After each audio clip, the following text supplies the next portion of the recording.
बाक्सा जिल्लानि लाइमोनफोरा your vote your भइस युवर फिउचार होननानै मोनसे हाबाफारि लादों आरो बिथांमोनहा जोंखौ हांख्रायनानै लेंहरदों। आङो बाक्सा जिल्लानि लाइमोनफोरखौ लोगो मोननानै जोबोद गोजोननाय मोनदों। मानोना बिटिसिनि लाइमोनफोरा बिराद सांग्रांथि, फिउचारा मा जागोन बिथांमोनहा बेखौ मोजाङै साननानै दिनै मुसलपुर ओनसोलनि लाइमोनफोरजों जों मोगा-मोगि सावरायदों आरो बे सावरायनाया बिराद मोजाङै मोनसे फिथाइ थायगोन होननानै आं सानो।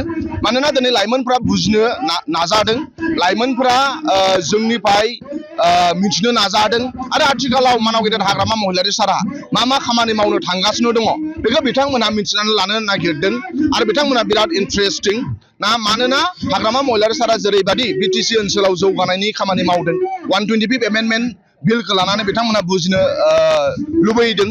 दा ओंखायनो जोङो फैदों आरो बिथांमोनजों सोंथि सोंनाय आरो फिननाय मोनसे इन्टारजेक्सन जादों आरो बे हाबाफारिया बिराद मोजां जादों। आरो मानाव गेदेर हाग्रामा महिलारि सारा इयुथफोरखौ बिराद प्रिफारेन्स होदों। मानोना इयुथआनो जोंनि youth are the highest resources of our nation. मानोना इयुथफ्रा बयनिफ्राय देरसिन सम्पति, जोंनि ओनसोलाव बिराद सम्पति दं, नाथाय बयनिफ्राय देरसिन सम्पतिया जाहैबाय इयुथफोर। इयुथफोरा मोजां जायोब्लानो जोंनि ओनसोला मोजां जागोन, इयुथआ मोजां जायोब्लानो जोंनि देशा मोजां जागोन। आरो बे इयुथफ्रा दिनै मिथिनो लुबैदों मानाव गेदेर हाग्रामा महिलारि सारा मा खामानि मावनो थांगासिनो दं। मानाव गेदेर हाग्रामा महिलारि सारा मा होनो बिटिसिआव CIT लाइमोनफोरनि थाखाय गायसनदों। हाग्रामा महिलारि सारा बड'लेण्ड इउनिभारसिटि बानायदों। हाग्रामा महिलारि सारा मोनफ्रोमबो डिस्ट्रिक्टआव मेडिकेल कलेज गायसननो थांगासिनो दङ। मोनफ्रोमबो डिस्ट्रिक्टआव बड'लेण्ड इउनिभारसिटि केम्पास जेरै बाक्सायाव जागोन, चिराङाव जागोन, उदालगुरियाव जागोन आरो मा होनो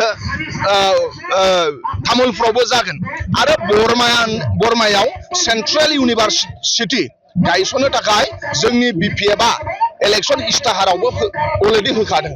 ओंखायनो इयुथखौ लानानै मानाव गेदेर हाग्रामा महिलारि सारा बिराद सिन्था खालामो आरो इयुथफोरनि फिउचारखौ लानानै बिराद सानो।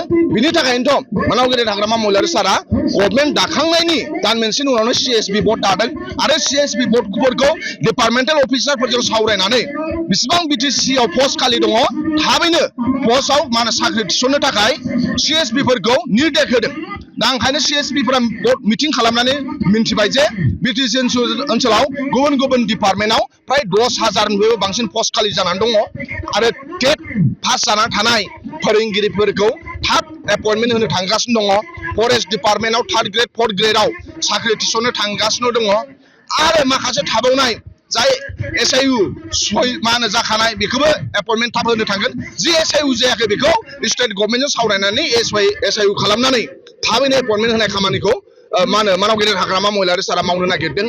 आरो बिनि उनाव थांनाय बिटिसि इलेक्सनाव जि 5 गेरेन्टि होनाय, 5 गेरेन्टिनि गेजेराव मोनसे गेरेन्टि जे बेखार सेंग्रा सिख्लानो 2 लाख थाखा होनाय, जे 5 मासनि गेजेराव सारा बिटिसिआव 5,000 लाइमोनफोरनो जाय बेकार, जाय साख्रि बाख्रि मोनाखै 28 बोसोरनिफ्राय बा 45 बोसोरनि गेजेराव बिथांमोननो 2 लाख इतिमध्ये मानाव गेदेर हाग्रामा महिलारि सारा होखांबाय।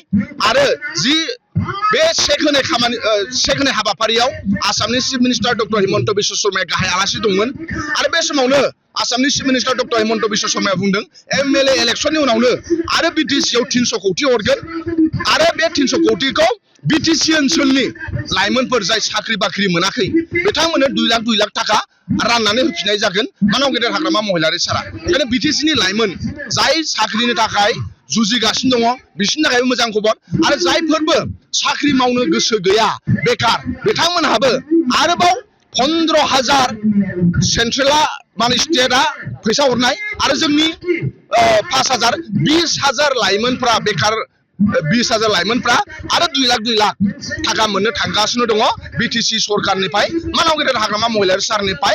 ओंखायनो लोब बिटिसिनि इयुथफ्रा लाइमोनफ्रा दिनै मानाव गेदेर हाग्रामा महिलारि सारखौ मोजां मोनो, BPFखौ मोजां मोनो। ओंखायनो BPFनि मिटिंफ्राव बिथांमोना बाहागो लाफैदों।